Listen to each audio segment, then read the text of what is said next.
I have been doing numbers again and I've come up with some crazy ones. How about this? Housing prices have increased 800% here on the Kitsap Peninsula since 1980. I know, it sounds absolutely insane, but what's really crazy is what happens when we break down those numbers to see what's really going on. So let's start with, is it market greed? Maybe some, but not all of it. The average home in 1980 went for about $62,000, and today's home goes for about $575,000.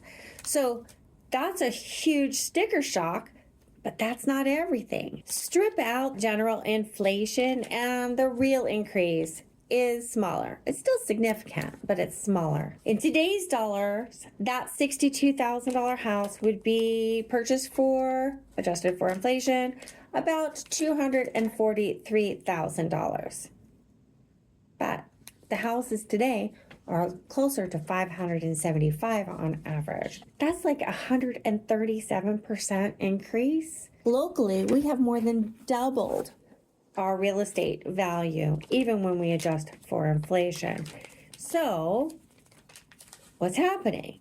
Well, we're not just buying the same house. We're typically buying much larger homes, over 500 square feet, over 38% larger homes. And we've really upped our game on what standard is. Back then, 2-car garage, dishwasher, central air, all of those things were add-ons. They were not part of just the median home. And today, we just expect it absolutely without question. Well, let's just break down really quick, where does that money go? 65% of the cost of building a house is construction, labor, materials.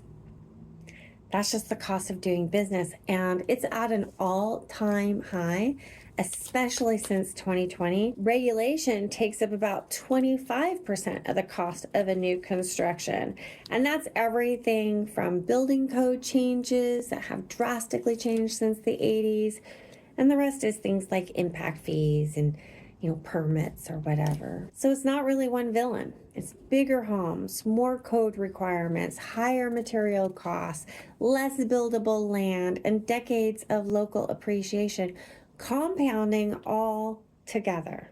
One smidgen of good news, that boomer, when they were buying a home in the 80s, they were putting about 47% of their income towards housing because of the high interest rates. So we're really lucky that we anticipate your housing costs to be under 43%.